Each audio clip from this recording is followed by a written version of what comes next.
Recording in progress. Hello and welcome to the District Board of Health meeting. Actually, we'll say it nice, Northern Nevada Public Health. We love our new name. Everyone please cheer it on. Woo, there you go. Want you to see my new pin? I can sell it to you for $10. I'm just kidding. But if you want one, I'm sure that we can get you one or something. But these are hot off the press. So we're excited to be here today on this fine day of September 28th. And would you have a roll call, please? Yes. Chair Dare, I'm here. Vice Chair Reese will be absent. Commissioner Garcia? Here. Dr. Danko will be absent. Michael D. Brown? Here.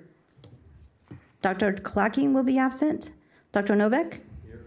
And Chair Susie, your recording secretary for today, we have a quorum. Thank you very much. If you don't mind standing with us, we're going to have the Pledge of Allegiance. Ms. Garcia, you mind leading us in that? Please join me. I pledge Allegiance to the flag of the United States of America and to the republic for which it stands, one nation, under God, indivisible, with liberty and justice for all.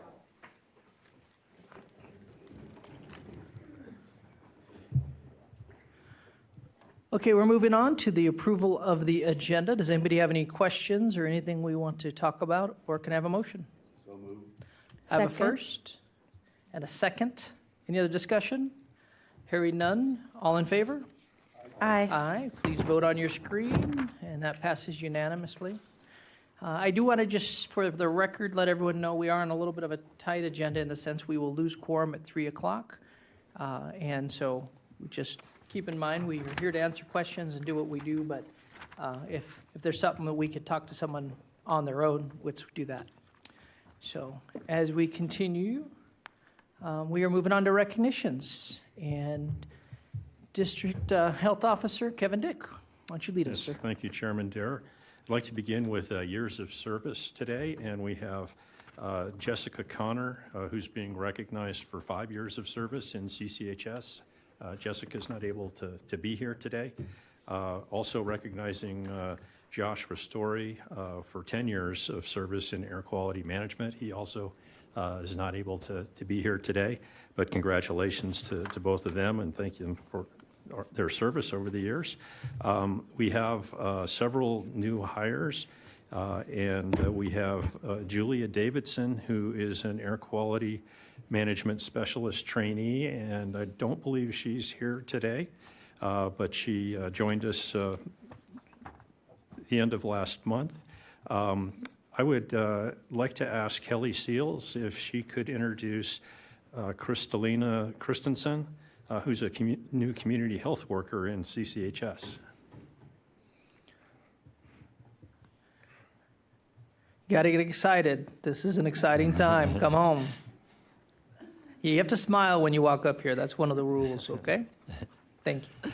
Good afternoon. I'm Kelly Goatley Seals here on behalf of Lisa Lotris and CCHS, and I would like to introduce Kristalina Christensen as our newest community health worker. She started with us on September 25th, so brand new, just on Monday. She has an extensive background working with clients with developmental disabilities and mental health challenges. She worked at High Sierra Industries for 6 years, where she worked with adults with developmental disabilities and was a de-escalation trainer. Most recently, she worked in the past 3 years as a mental health technician at Nevada Adult Mental Health Services. She obtained her community health worker certificate earlier this year and is eager to make a broader impact in our community by helping clients in need of resources. She will be supporting the family planning and the sexual health program. In her free time, Kristalina enjoys spending time with her parents at her parents' farm in Fallon and with family. Welcome. So welcome. Next, I'd like to ask Mr. Fida if he could come down and introduce Ryan Rennie, who's a new EHS environmental health specialist trainee. And Robert, you just have to smile too. Come on, let's keep this going. Good afternoon, Board. For the record, my name is Robert Fida, Division Director of Environmental Health Services. And today I have with me Ryan Rennie. He comes from Bishop, California. He's a UNR grad from the School of Community Health Sciences with a focus in kinesiology. Previously, Ryan was a physical therapist However, a physical technician, sorry, correction. Ryan found that he has a preference for working for the community, so he he is starting his public health journey at Northern Nevada Public Health as a REHS trainee, and the EHS division is excited to have him as he begins his public health service career. So. Welcome. Good job. And then I would like to ask Dr. Dow to please introduce April Miller. April is a new senior office specialist that started with us the end of last month. Good afternoon. For the record, Nancy Dow, Division Director of Epidemiology and Public Health Preparedness. I'm pleased to introduce Ms. April Miller, who joined EPHP as our Senior Office Specialist. April has been working for Washoe County since February 2023. She was previously an account clerk too with the Public Guardian's Office. Prior to her work with Washoe County, she has worked in the medical field for a commercial general contractor and had a focus on public work projects. During her time in construction, she worked as an office manager and later transitioned into project management. So in her free time, April enjoys camping, going to the lake, working out, spending time with her dog and her family. So we're very fortunate to have April join our division. Welcome, April. Welcome, Ms. Miller. I did notice you said you like to spend time with your dog over your family in your order of things. You're not the only one, I'm sure. All right, next we have Nanette Kano, who's a senior office specialist who is coming back to air quality management. She's not able to be with us here today, but her name has been on our agendas for several months this year with a promotion and then leaving the health district to go elsewhere in the county, and now she's coming back, and we're really excited about that. For promotions, I want to announce Mia Zeb's promotion from an EHS trainee to an EHS specialist, and I saw Mia out there somewhere. Congratulations. There she is. Good job. Congratulations. And then also Jessica Gearhart from EHS trainee to EHS specialist. I don't think she's able to be here today. We have Olivia Alexander Leader from EHS trainee to EHS specialist also, and I don't think Olivia is able to be here. Maricruz Schaefer has been promoted from a public health nurse to a senior public health nurse. Maricruz is busy working today, not able to be here. And then Kalisa Shireen has been promoted from public health nurse 1 to public health nurse 2, also not able to join us today, but congratulations to all of those staff and their promotions. Very good. Thank you. Good job.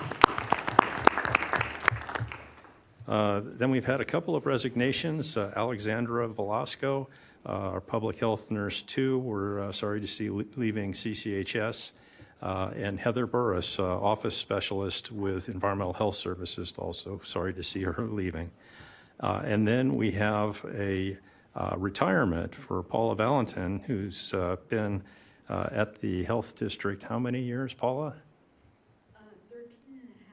13 and a half, but has been just a rock over in EHS and with supporting all of the administrative and counter operations over there. So we're very sad to see Paula going. We do have some tokens of our appreciations. We have some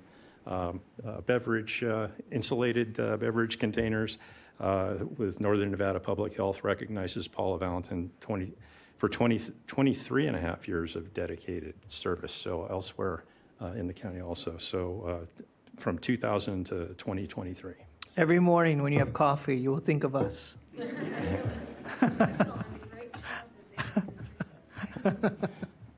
So congratulations and best wishes on your retirement. And then we also have Lona Bagali with CCHS. There she is. And Lona, we are recognizing as one of our Washoe County Health Heroes. And she was nominated by somebody external from Northern Nevada Public Health. We love to see those nominations, so congratulations on that, Lona. She was recognized for trustworthiness and compassion. So Very good. Congratulations.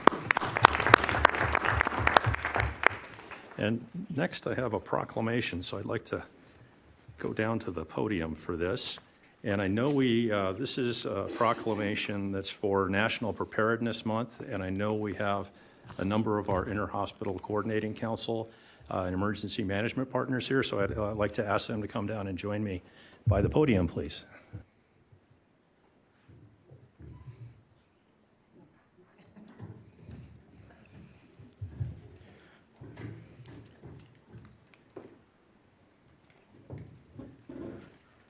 And Chair, those are the proclamations you have in front of you.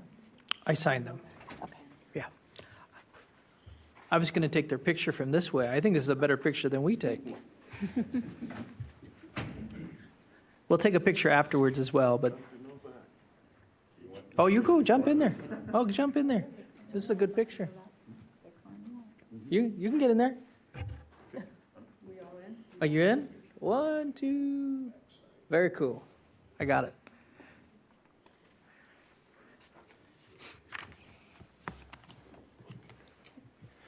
All right, is this on? Yep.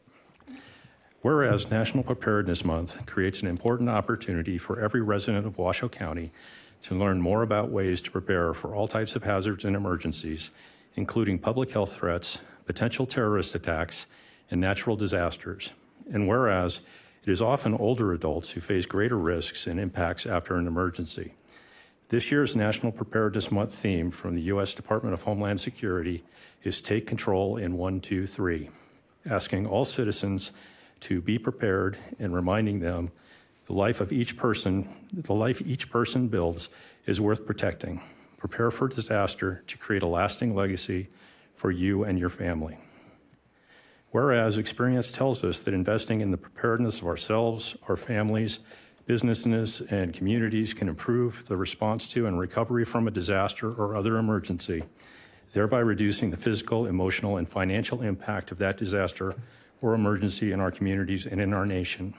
And whereas Northern Nevada Public Health, in coordination with the Washoe County Emergency Management and Homeland Security Program, as well as throughout the various divisions and other state, local, private, and volunteer agencies, are working together to increase public awareness in preparing for public health emergencies and to educate individuals on how to take responsibility for preparedness.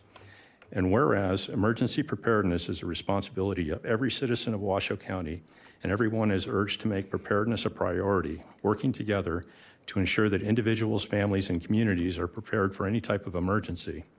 And whereas all citizens are encouraged to participate in citizen preparedness activities and to visit the website readywashoe.com to learn more about emergency preparedness, which includes these simple steps.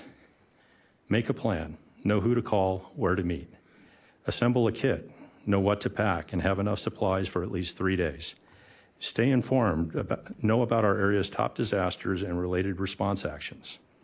Proclaimed by the Northern Nevada Public Health District Board of Health that September 2023 is National Preparedness Month and encourages all citizens and businesses to develop their own emergency preparedness plan and work together toward creating a more prepared community, adopted this 28th day of September 2023. Christopher Dare, Chair, Washoe County Northern Nevada Public Health. Thank you. I don't know Good if job. anybody wants to make any comments. Please. Take a Brian's a moment. spokesperson. You guys all work very hard. Here's your moment. Hi, guys. For the record, Brian Taylor, Emergency Manager for RIMSA, but more importantly, in this instance here, the Chair of the Inter-Hospital Coordinating Council, or the Local Healthcare Coalition. As we have stated, and Dr. Novak is a great kind of champion of ours in our group on this board, we work together as a community, collaboratively. We are so much stronger together as a group. We break down all of the political barriers between the departments in our efforts to make this community more resilient, more prepared for large-scale disasters from the Healthcare Coalition, EMS, fire, law enforcement, and all the healthcare members of the community, including skilled nursing, Nevada, UNR, all of the different participants, and I know I'm leaving a million of them out, but I just want to say to this group that we appreciate your support. We appreciate your help with, especially Northern Nevada Public Health's help with your personnel that are just outstanding. And we just want to say to this board that we're proud to serve our community, and we are always going to be here. We've been here since 1986, and that's a long time. But I've actually been here that long, and some other, I thought you'd been here people on the longer boards than that, have as well. But we really appreciate this proclamation, and we really appreciate your support for our healthcare coalition. Thank you. Well, Brian, you've been a part of that for a long time, since before I ever got here, and so you guys have done an incredible job. I do want to say, just at large, you don't just help our community. You actually, I think, are a leader in our state and in our nation of what you guys do, from what I've read and seen, and I get to see a lot of different reports. And so please hear from me a big hand to you. You guys any before, sir? I definitely do. I started going on to the IHCC meetings as a board member early on. I am absolutely amazed what this group does. And what Brian brought up, it's apolitical. And it's kind of the favorite phrase, it's the meeting you want to go to, not have to go to. And everybody around that table always is cooperative, always listens, and we're making progress all over the place.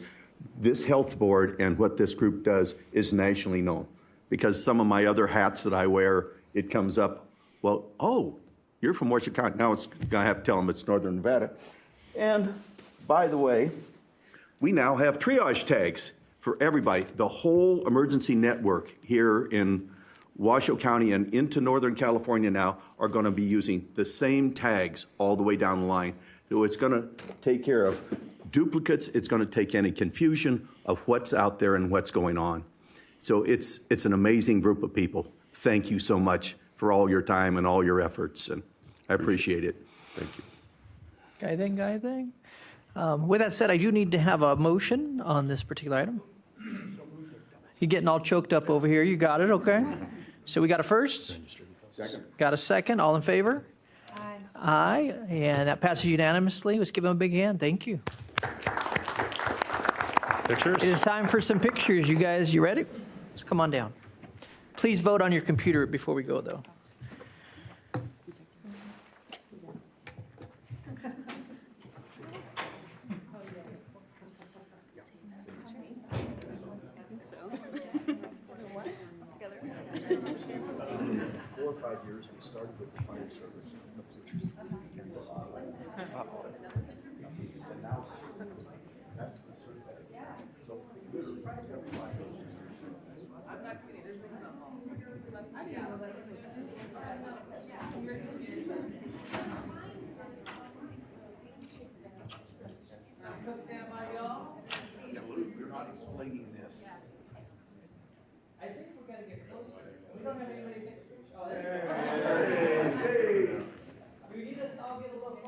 Let me see what I got here.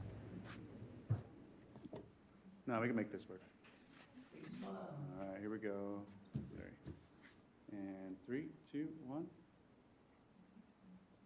Let me double check. Oh, wait, hold on. I'm glad I double checked. I do need to do that. Okay, here we go. And 3, 2, 1. There we go. I think you should blow that up, and no kidding, get you guys to sign it. Some of you guys have been here a long time, it'd be nice to have your signature. You can do that. You can do that. Oh, yeah.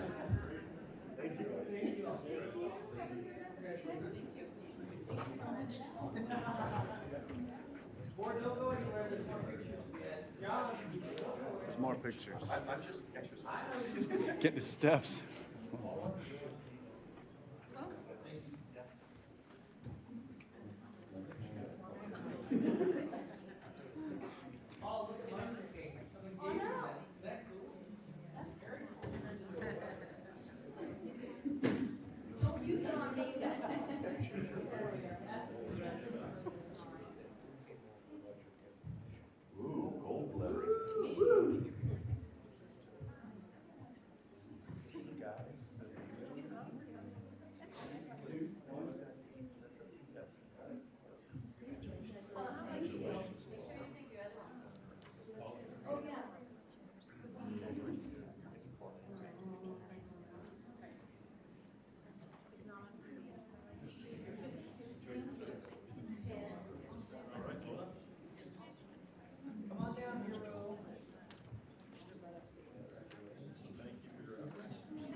Okay, it looks like we're on to public comment. Am I correct on that? Do we have any public comment today? We do not have any registered public comment, Chair. Gotcha, very good. Then let's go ahead and move on. And we are looking at our consent items. Do we have anybody who would like to pull anything, talk about anything, or do we have a motion? I have a motion, I have a second. Any other discussion? All in favor? Aye. Any opposed? That passes unanimously. And we're moving on. Number 8, thank you. We're looking for REMSA to come on down. Recommendation, so okay. Regional Emergency and Medical Services Authority. How are you doing, sir? Awesome. I'm not saying your other people didn't do a good job, but we've missed seeing you around here. Thank you very, very much. I appreciate it. Good afternoon, Chairman Dare, members of the board. I'm Barry Duplantis, CEO of REMSA. For the record, I understand that you've been provided with a copy of REMSA Health's August 2023 report. For the month of August and for the full fiscal year to date, REMSA has been fully compliant with priority 1 calls in Zone A and Zones B, C, and D. Next, I'd like to report that on September the 19th, 2023, the REMSA Board of Directors unanimously approved REMSA's participation in our community's Common CAD project, which will enable all area first responders to operate on a single CAD platform. I'm happy to report that all local government jurisdictions have approved the progress that we've made and will participate as we move forward. And on a personal note, I'd like to look you in the face quite candidly and thank you for your support for all of us as we've gone down this journey. This is a fantastic achievement, and we have plenty of work to do, but it's a start. And we look forward to what we will be able to accomplish. And lastly, I'd like to say in our last meeting, I think there were a couple of questions that were raised for which we owe you answers to.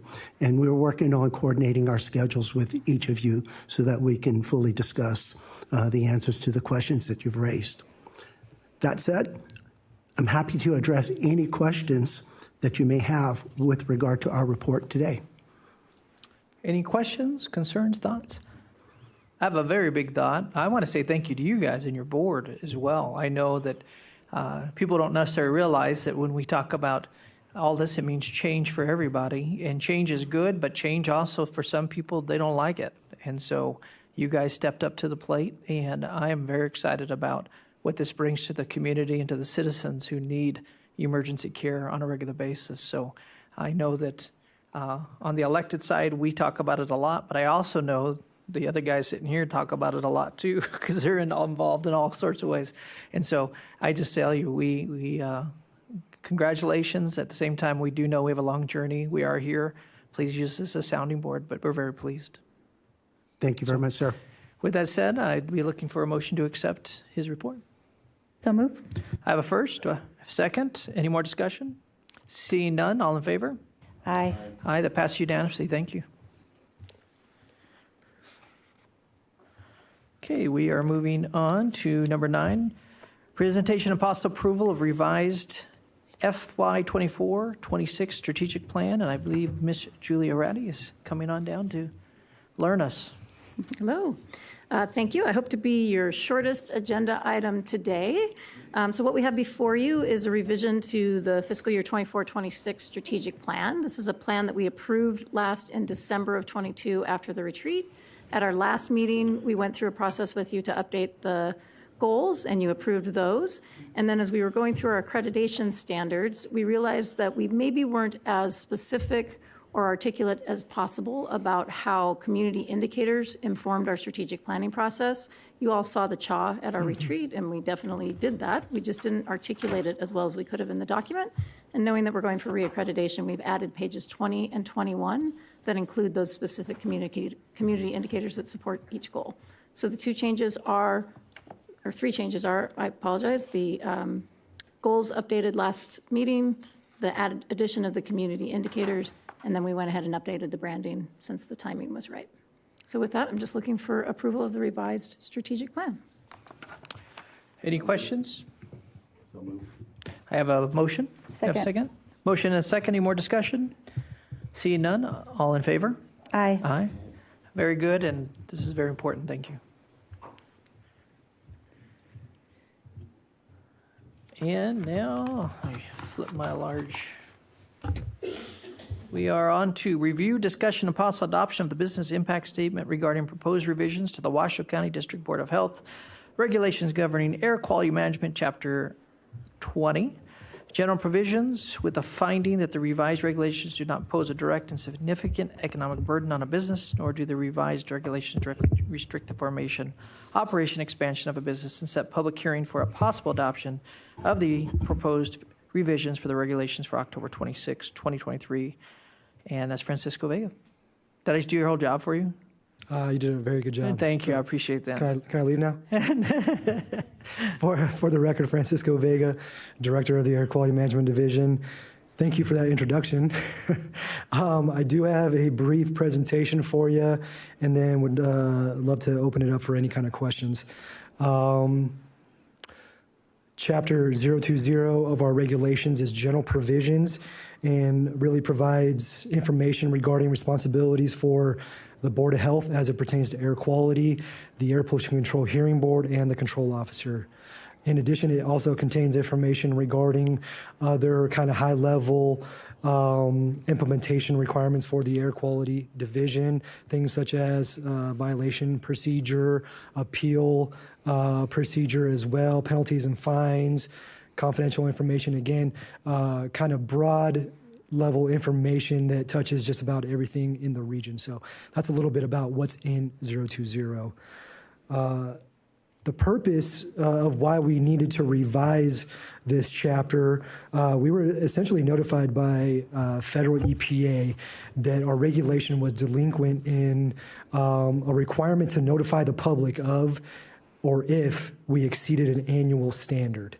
Now, anytime, and again, we've experienced this a number of times over the last several years, anytime we exceed the short-term standards, we obviously notify the public. But again, our regulation was silent on what we would do if we ever were to exceed an annual standard.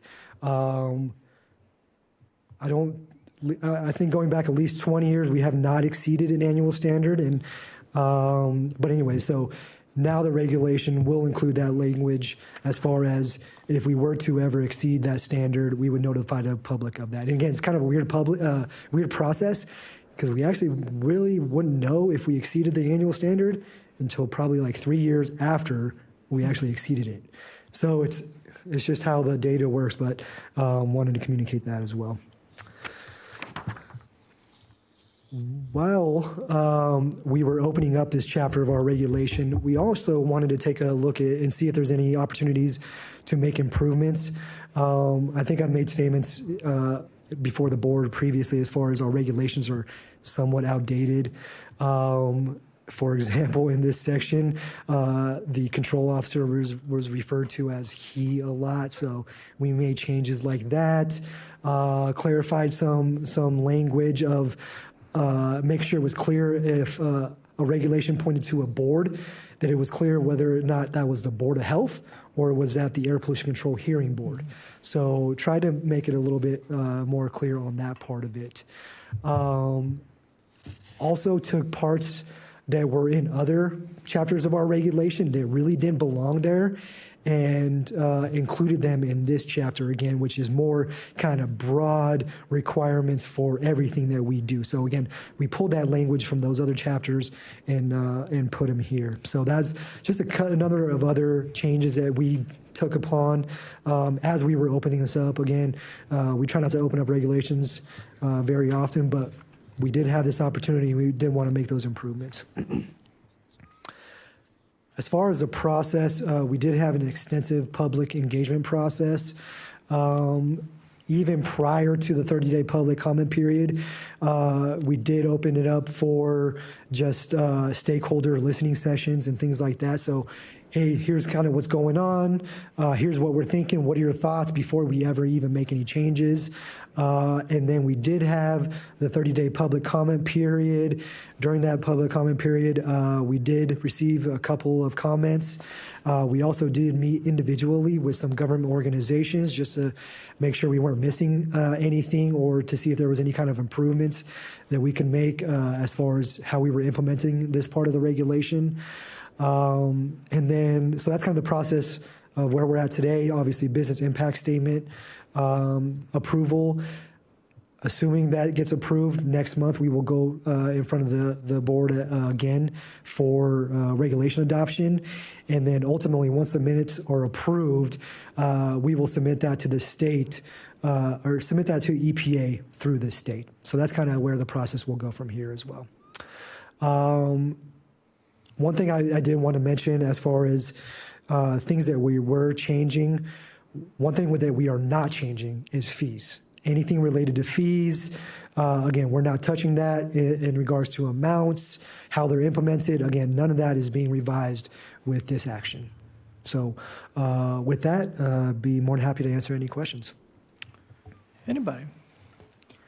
You know, I know that this takes a whole process. The one thing that I encourage you, and I know we have like probably 1 million people listening to this in the community, and we want them to know that we take very serious, though, that you go out into the community, that you go out and you listen and you hear, and that you work with them. And so I know from us as a board, that means a lot to us that you do that.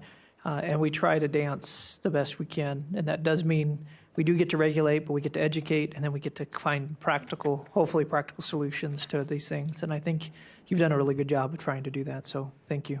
Thank you, Chair. Chair, for the record, we do have public comment on this item. There is a comment? Very Yes, from Mr. Peter Kruger, representing Nevada Petroleum. good. Come on down, sir.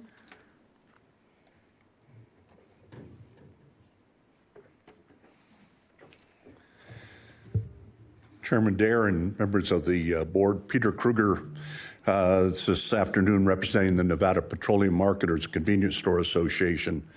We're a statewide trade group representing fuel retailers and wholesalers, people really affected by these proposed regulations. And I want to thank Director Vega and Ms. Gutman for meeting with us on several occasions, listening to what your comments, Chair Adair, that is really true. And I think I'd change the order. Instead of regulate and educate, it's educate and regulate.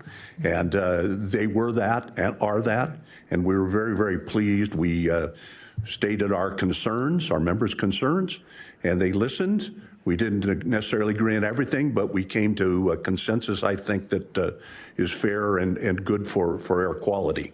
What I think the main changes were, and that our members were looking for, were there were suggestions that changed in the existing regs the word may to shall. And we asked Mr. Vega and his people to look at that again because we felt that it took away some of the flexibility of this board and others to consider the circumstances. So I believe that some of those shalls became mays in the regulation, and we appreciate that where it was appropriate from an air quality concern. I did discuss this with Director Vega before, so I'm bringing it up here. It was a discussion, a couple of suggestions that we're going to add it sort of after the public comment period. But in two minor changes, one is in 020 section 100 B2, and it just simply In the following section, it adds the word safely practical. It has to do with shutdown. When the hearing officer or the District Board of Health either stops work, right now it doesn't have, obviously there's some air quality problem, but we would like to suggest adding the word safely practicable, the shutdown occurs. That same language occurs in the next preceding section under C, so let me try that again, C4 on revocation and suspension. So all we're suggesting is that we think that the word safely practical on a shutdown should apply with a suspension and regulation. So making those two provisions the same. And finally, as I understand the process in 020200, there's a section A11. It talks about the current wording is that the board will annually adjust the fees. Well, as I understand the process, maybe that word adjust ought to be changed to consider, because you really do consider, you don't automatically adjust the changes. So again, we believe this is great, and we're here, all this consideration, we're here because I hear the chime, and in support of these draft regulations. Thank you. Thank you. Thank you so much. And thank you for your comments. I appreciate it. You're welcome. Would you mind please coming back? And I say this, if we're accepting these, do you mind giving reference to what was just spoken? I was trying to find them in here as he was speaking. And is that something that we will be going back to visit that we can look at later? I know you're looking for approval of what's already been done. How do you best see us proceeding?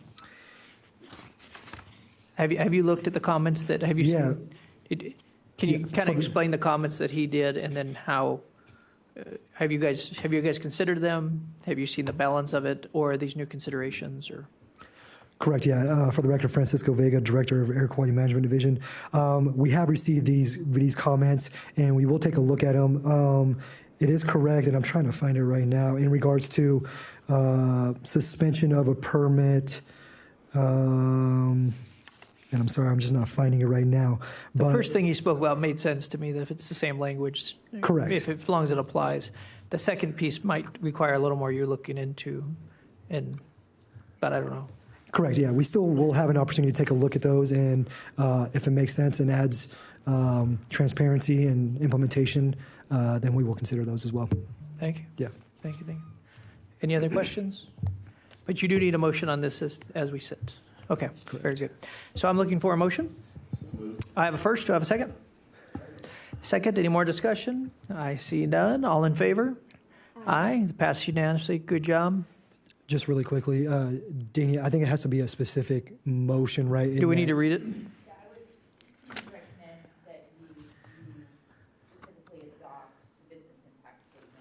I recommend that John listens to our lawyer.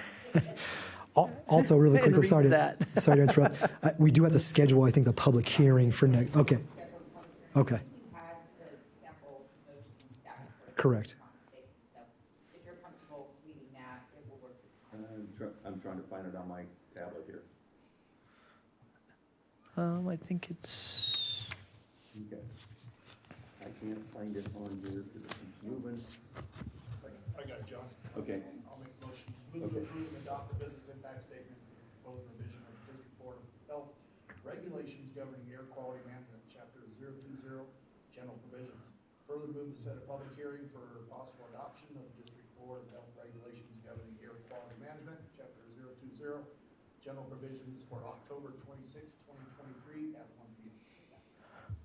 We have a first. Thank you. I'll second. We have a second. Any more discussion? All in favor, say aye. Aye. Any nays? I see none. Passes unanimously. Thank you for your hard work, and thank you again for working together. Everyone vote on their computers? Okay. We are moving on to item 11. Presentation and discussion and possible action to affirm the recommendation of the Food Protection Hearing Advisory Board and their decision. I'm going to let you read the rest of that. That's okay. Good afternoon, Board. So we are here regarding the presentation, discussion, and possible action to affirm the recommendation of the Food Protection Hearing Board. And the case number is 01-23FP, and this is regards to prohibiting Reno Roots, who is represented by Mr. Neil Kavanaugh, from adding kava, or Piper methysticum, to foods or beverages per Section 5050 of the regulations of the Washoe County District Board of Health governing food establishments, and to continue working with Reno Roots to determine solutions that not only meet the regulations but are safe for the public. So in front of you, you have the board packet. The board packet discusses kind of the case history regarding Reno Roots. This was a T-bar that came in to EHS. Kava is a kind of a complex subject. Currently, it's not listed what we call GRAS, generally recognizable as safe under the FDA code. And so it's not an approved additive in our regulations. So adding kava to water would consider it an adulterated food in this case. Now, you may see kava on grocery store shelves and whatnot. Those are treated as supplements and not actually as food. So supplements are less stringently regulated.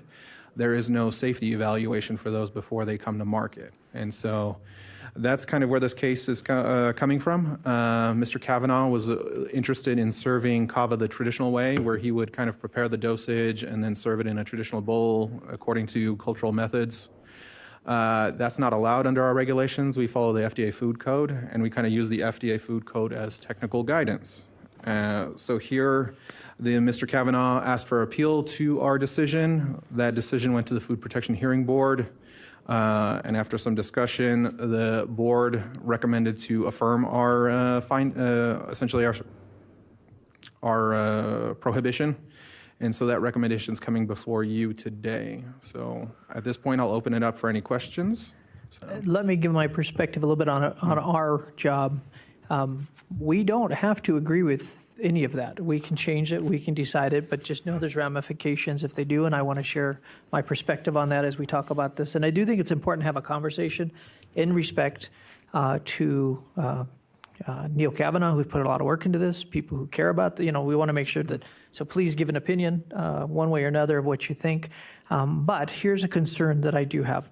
I'm very neutral on Kavanaugh. On kava, I'd never had it, but it doesn't, to me, I'm not against it, I'm not for it. But I do think when it comes to the practical of following FDA, it gives us an umbrella of protection that we make decisions based upon them. Our staff is able to.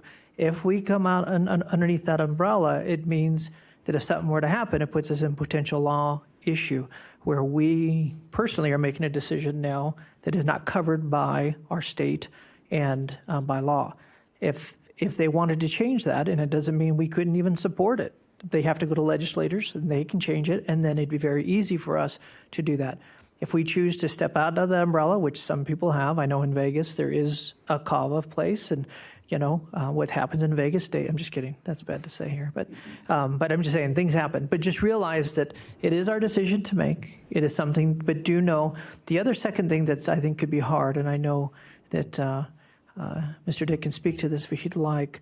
It does cause confusion on staff if they're picking and choosing what are they going to follow with FDA, and I don't like bringing that confusion to staff. So I just want to share my opinion on it.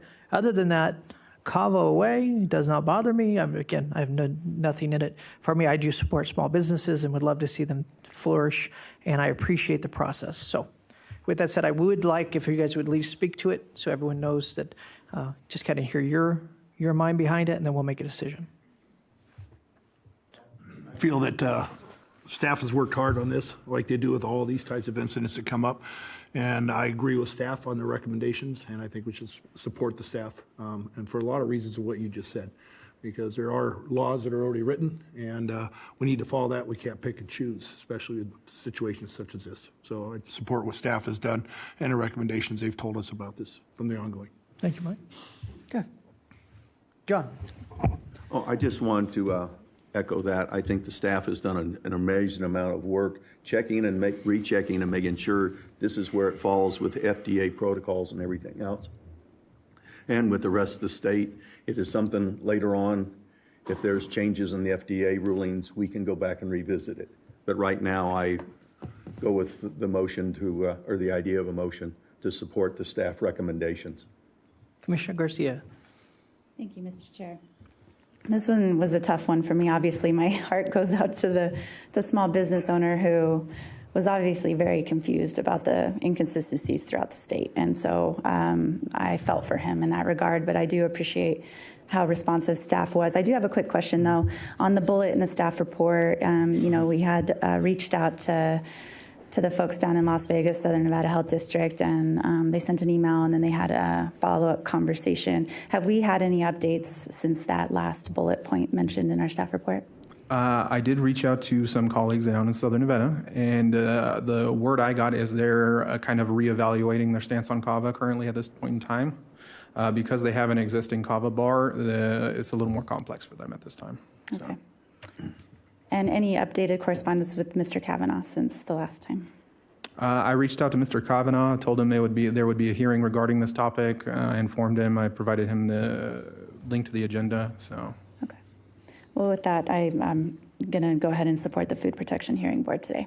I was going to say, and just for clarity's sake, this does not mean he can't serve kava tea. He just can't do it the way he wants to. Right. So. And so before we take a vote and officially make this, I do want to say at large to the staff, I thank you for the work we've done. I do want to remind anybody out there of our goal.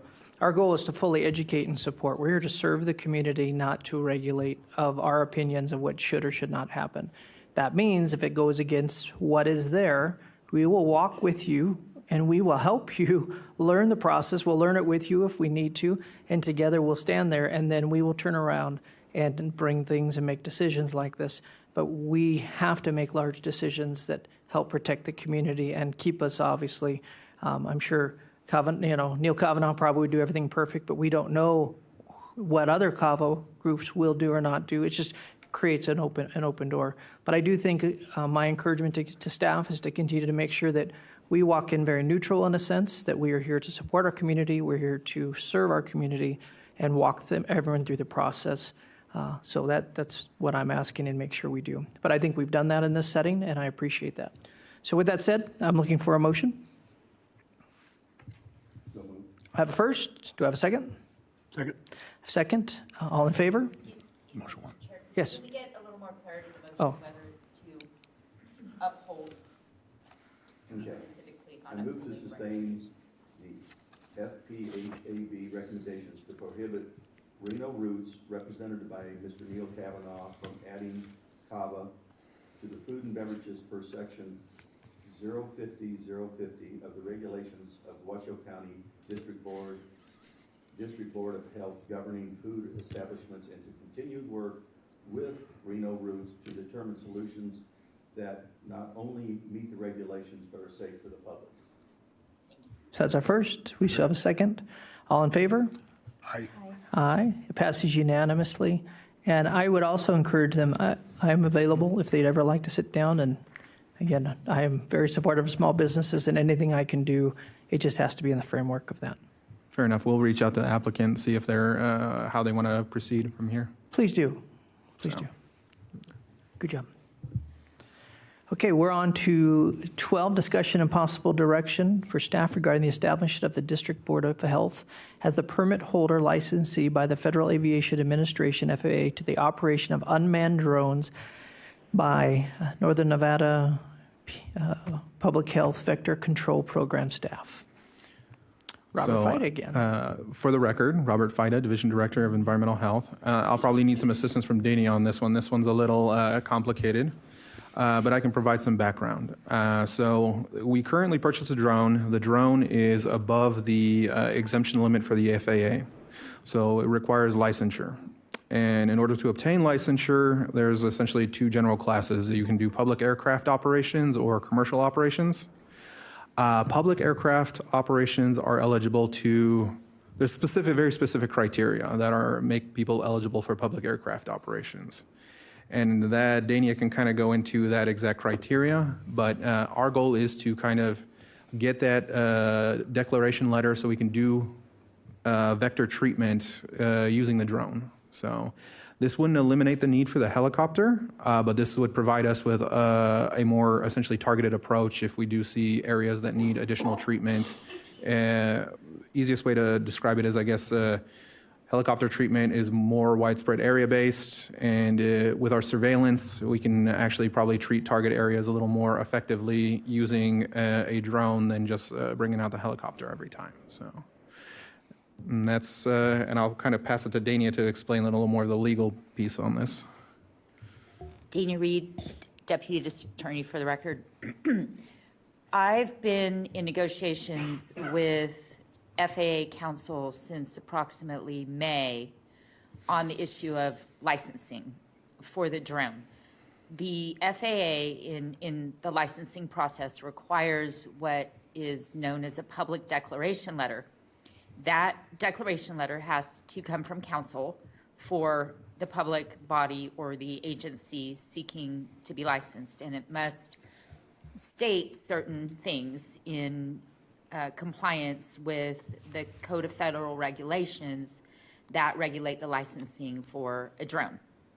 What that requires is that the agency that is seeking the license be a separate political subdivision, and that it own and it will, that the licensee, the agency, will be the owner and operator of the drone.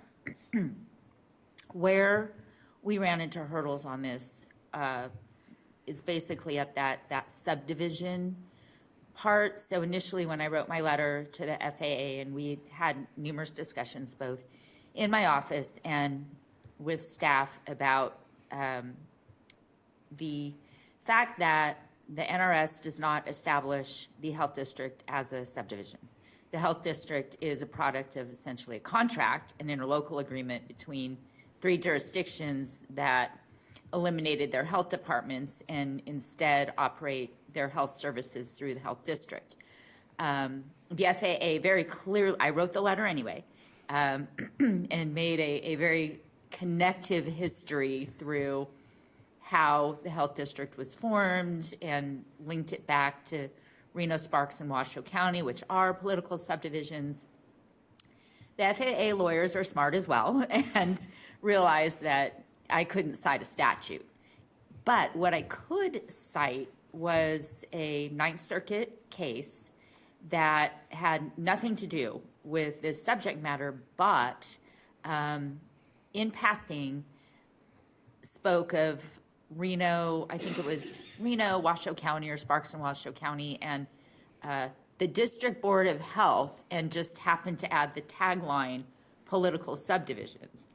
The FAA is willing to look at this case, but will only license the District Board of Health rather than the health district. So that is why this agenda item is presented to the District Board of Health as the licensee and not the health district.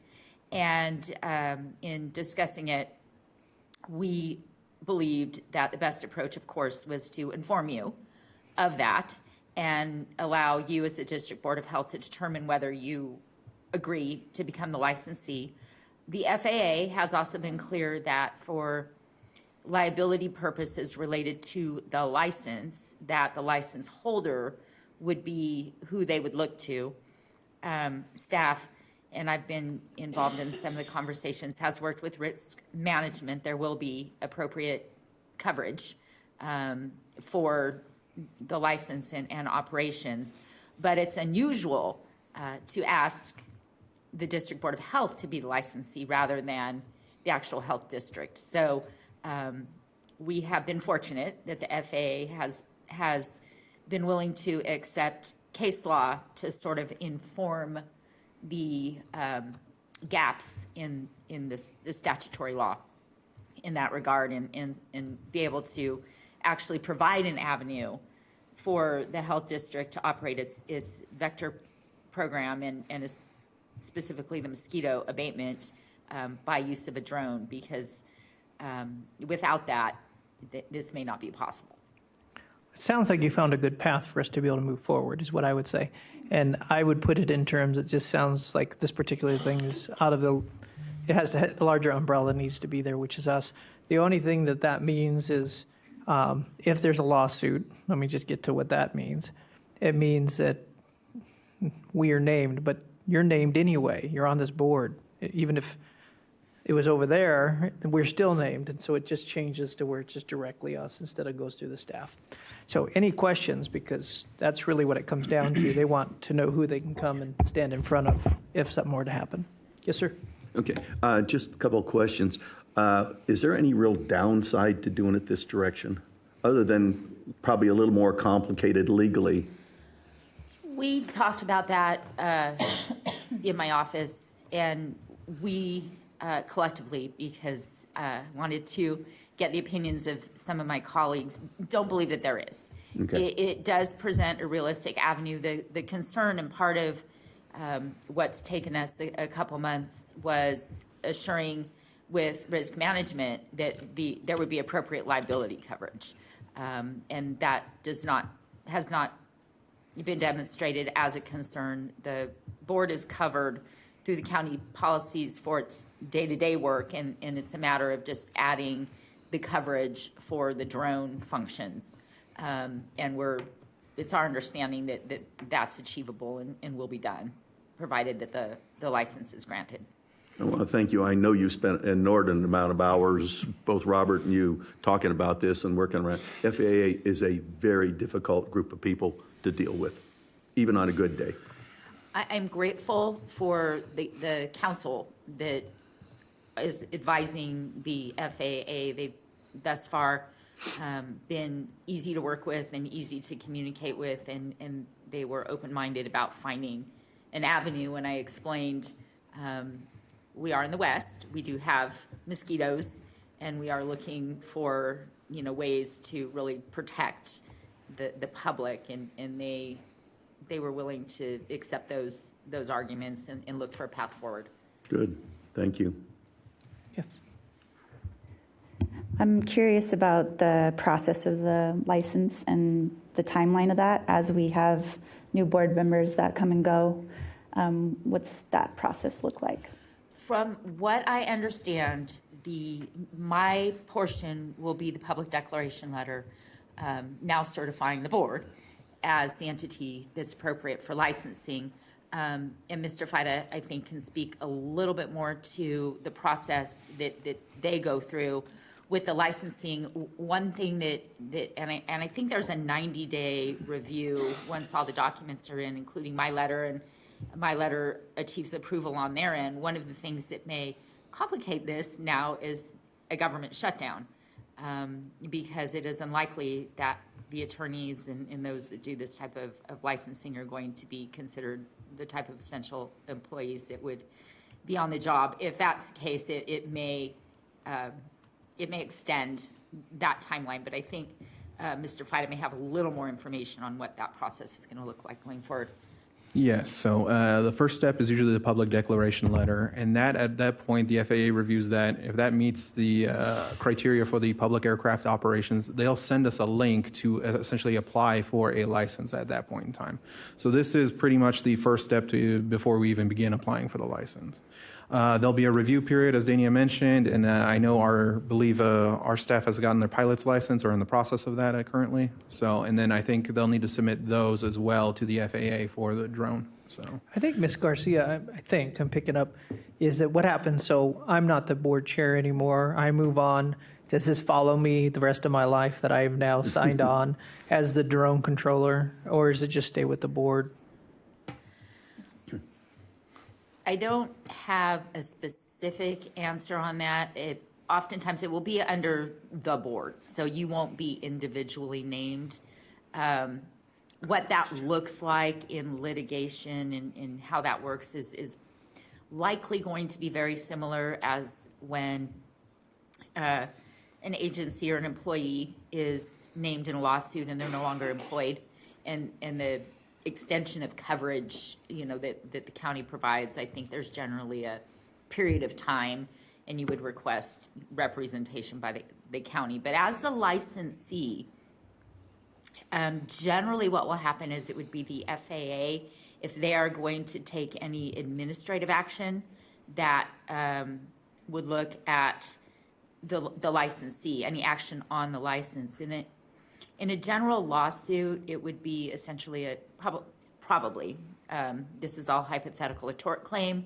And those always attach to maybe the operator, whoever's standing out there with the controls, that type of thing, maybe depending on the causes of action, training and whatnot. So a lot of it just depends on what that action would be. But for purposes of any action regarding the license, vis-a-vis the FAA, it would be the board. You won't be individually named in the license, as I understand it. And even if you were, that liability insurance would follow you.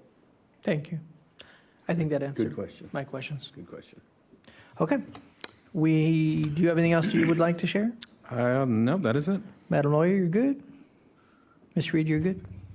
Okay. With that said, I'm looking for a motion. One more quick question. Do we have any idea what kind of timeline we're looking at? That's what he just said no. Not really. I don't know how long the licensure process will actually take. I'm just hoping it'll fly by next year. We'll have to do some, one, it'll be ensuring liability coverage as well. We're still in the process of that. Getting some of the additional liability requirements has proven to be a bit challenging. Specifically, there's looking at pollution coverage, I believe the risk management is looking at. I don't know if it's needed or not, but they're going to look at it and see, determine from that way. And I'd say one more thing before we vote. I think it's also fantastic that we have a backup to the helicopter, because obviously when that went down, this gives us back something in our own hands that if we ever were stuck, we still can spray. It might be extra work or extra something. So I think it's also wise on that end. So with that said, I'm looking for a motion. I'll make the motion. Move to proceed with the start of the FAA licensure process by working with the District Attorney's Office to draft a public declaration letter with the District Board of Health as the licensee. Looking for a second? Second. Okay. We have a third even. And all in favor? Aye. Aye. That passes unanimously. Thank you. Thank you for the artwork. Appreciate the everybody. extra conversation. Recommendation to approve compensation for the district health officer at his current hourly rate as of January 1st, 2024, for annual leave accrued in excess of 240 hours in a calendar year, and approved payment of up to $19,921.96, which represents compensation for up to 177 hours. You need to go on vacation more, but with that said, Ms. Lori Griffey, go ahead. This is to you. Good afternoon. This is Lori Griffey for the Health Department. I'm the HR representative. As you just read, that's pretty much what we're asking for. This was included in the health officer's contract back in 2020, so it's just letting you know how much he's got on the books and what the maximum payout would be by the end of the year. This is just normal protocol. You guys are welcome to ask any questions you'd like, but truthfully, nothing changes unless we try to go against the contract. So, I could add just a little Please. bit, maybe more clarification for people is, during the pandemic, I maxed out my comp time and then many, many more uncompensated hours. And so I've been trying to manage my vacation time. It's a bigger request this time because I'm trying to burn down some of my comp time, which is therefore preventing me from using the vacation time. And the way the item is put together, it's an up to amount. So if I'm successful in getting through comp time and I can burn more vacation time, I will do that. But this is, so it's up to this amount. It could be less. thank you so much. Go on vacation. And I'm looking for a motion. Move to approve the annual performance evaluation questions as listed in the staff report. I have a first. Do I have a second? Oh, dude. That's the next one. Oh, I'm not even. Try again. Round two.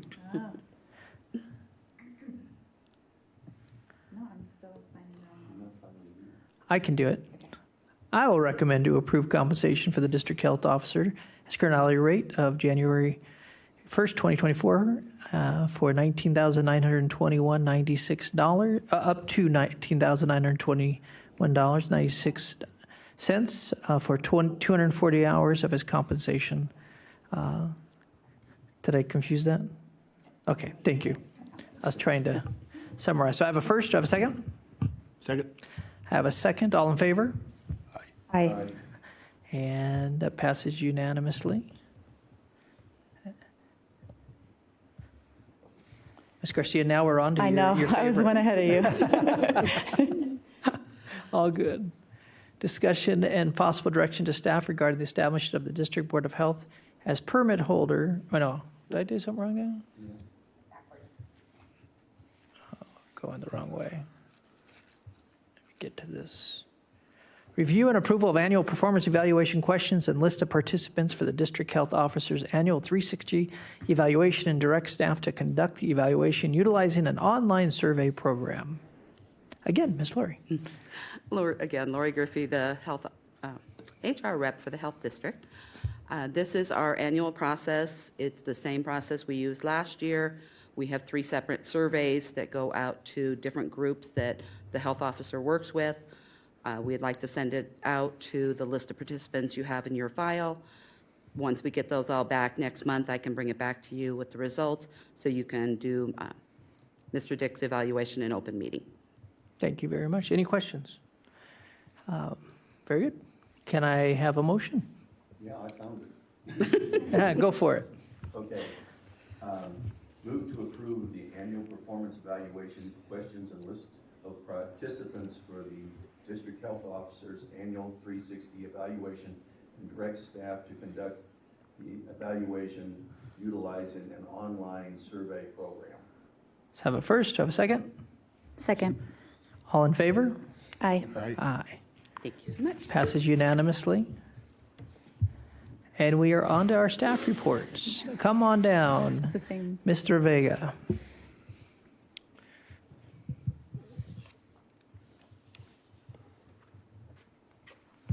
Thank you, Chair, members of the board. For the record, Francisco Vega, Director of the Air Quality Management Division.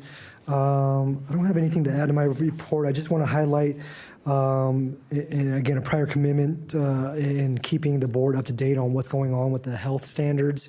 EPA has made a decision to take a pause on the ozone standard. If you recall, I've been keeping the board up to date as far as what's been going on.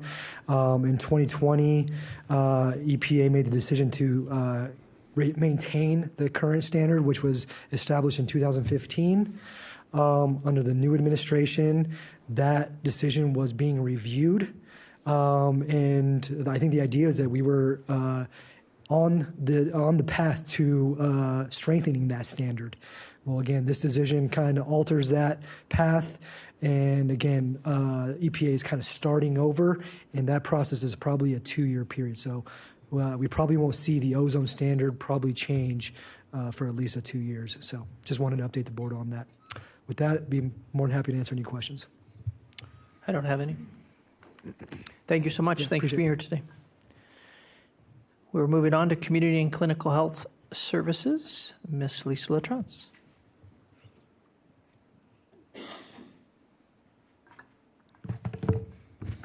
Good afternoon, Lisa Latritz, Division Director for Community and Clinical Health Services.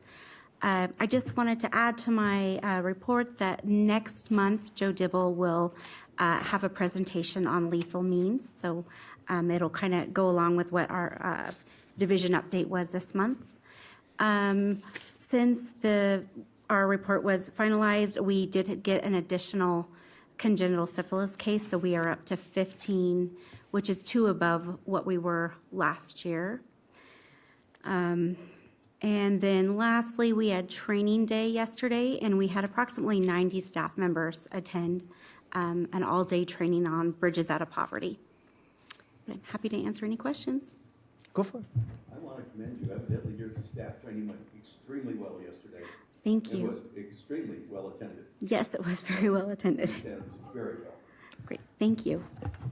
And I just say, I've worked with Bridges Out of Poverty over the years quite a bit, and they're fantastic training, and it truly does help. I'll tell you, the rewiring is probably one of the retraining that happens in life. There's things I learned from watching the training that made me stop and go, man, I wish I'd have taken this as a kid, because it just helps you really think of all of it differently in life and finances and investment. So very good. Good choice. Thank you. That's it. Thank you. Environment and Health Services Program Activities. Senor Roberto Faida. I don't know how to say that in Polish. Come on down. How do you say come on? Oh, come on down. Chodź tutaj. There you, that what he said. So I wanted to highlight a few things. For the record, Robert Fida, and Division Director of Environmental Health Services. So I kind of wanted to highlight a few things for the board. We recently just finished Hot Ox Nights in August, and then the rib cook-off towards the end of August, which is not included in this report. I was able to go out with staff and see some of the inspections that happened at Hot Ox Nights, and I wanted to kind of thank them for their dedication and effort to make sure everyone is safe for that event. It is a lot of complex pieces moving, different shifts of teams and stuff like, and you can see it takes it's quite the lift, and staff have done an amazing job ensuring that the food is safe and safely prepared for all the guests. The other thing I did want to highlight is also some of the work our Safe Drinking Water folks have been doing. They've participated in the Water Laboratory Alliance exercise with NDEP.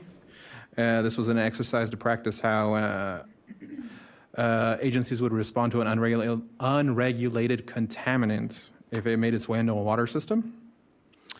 And then the last thing I kind of want to highlight in the board report is at the top of page 3, I've done some restructuring on some of the plan reviews that the health district does.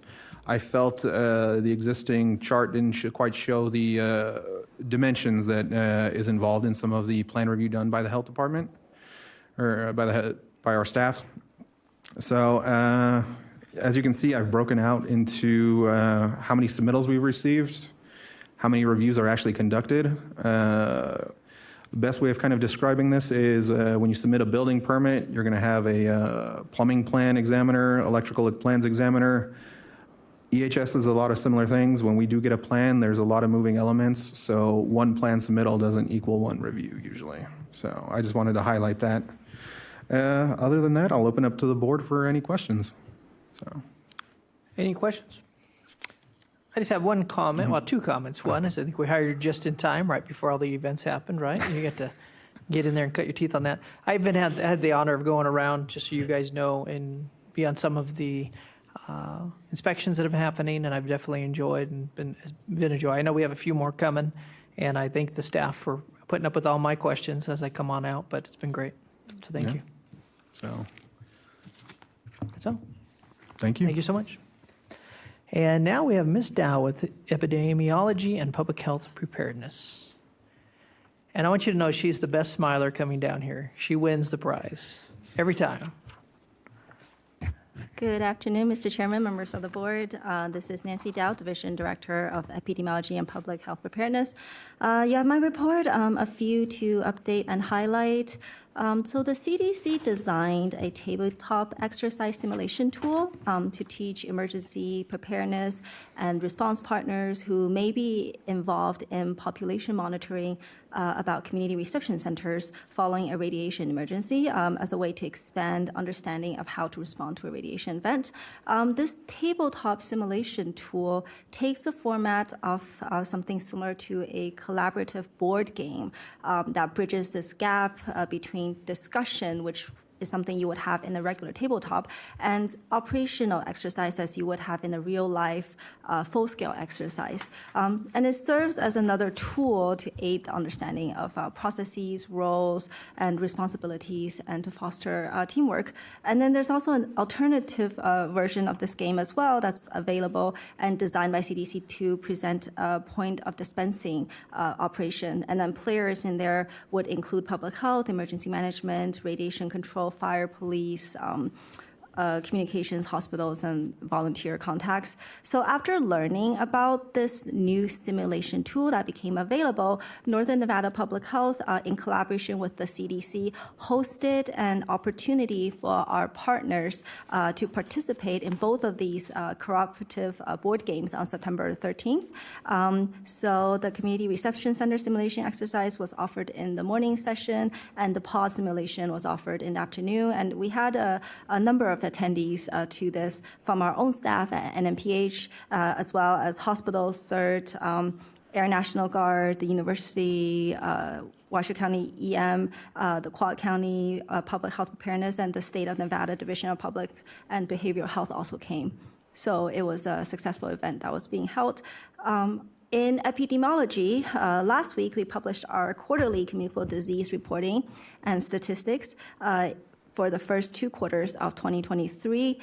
We will continue to be producing these on a quarterly basis going forward. The issue we publish covers tables and figures to compare reported morbidity for selected communicable disease during the most recent quarter to comparison to historical morbidities reported over the previous 5 years. So this is available obviously on our website to the public to view. And as a reminder to point to another really good resource that we have on our disease numbers, since September of last year, the team has worked with the IT team and made available to the public on our site a general communicable disease portal. And this portal is updated weekly and spans our recent and 20 past years of historical data and can be easily filtered and downloaded for reference use. So that's all my update. I'm happy to answer any questions you may have. Any questions? Thank you so much. Appreciate Thank it. you. And I don't know, that sounds like a game we should all play. Sounds like a... Yeah, it's an excellent resource, kind of really this new bridge between the two at best of both worlds. That's cool. Yeah. That actually sounds pretty neat. Thank you.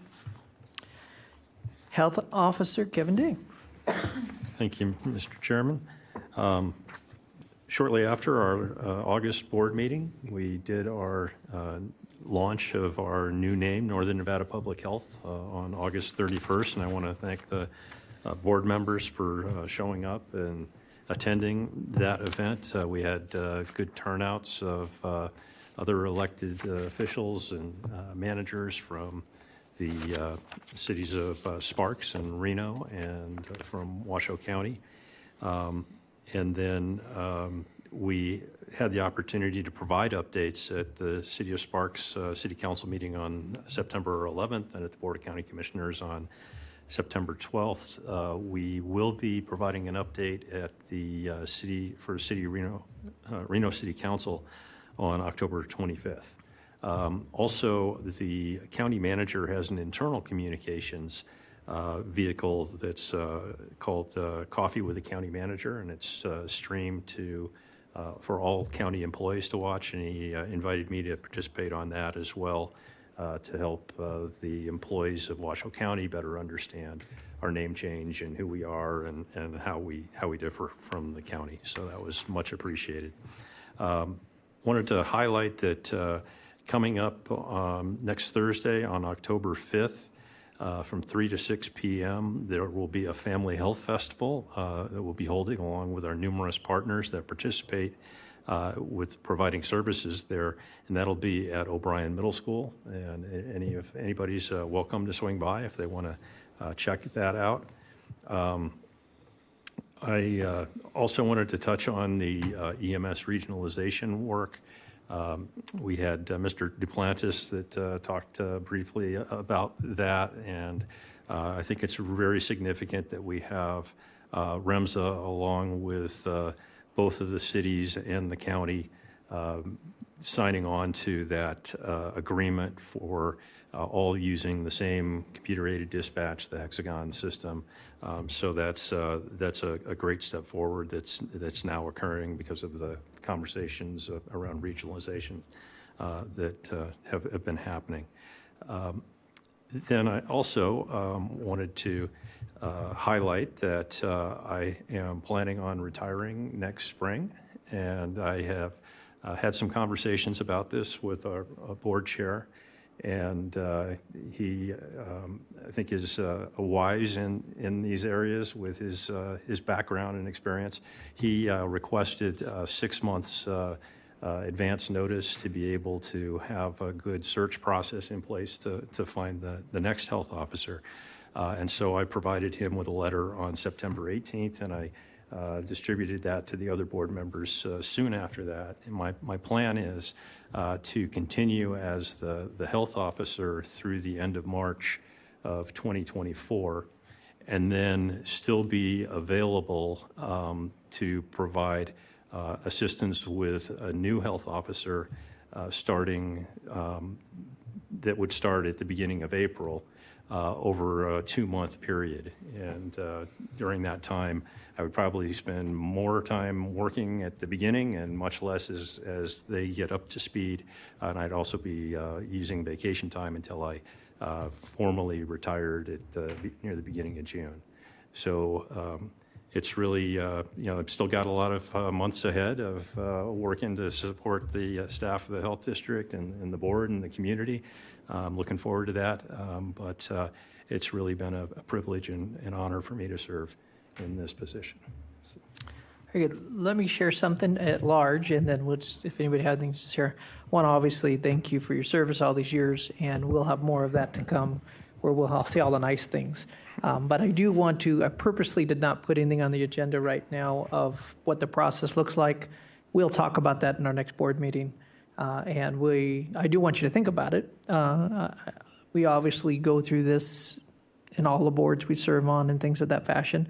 However, this is a particularly intricate area that we need to look at and be wise with. So we are looking for that process. And I have some ideas, but I'm very interested that the board is 100% involved in that process. So, but we'll get into that, and that'll be a board agendized item for next round.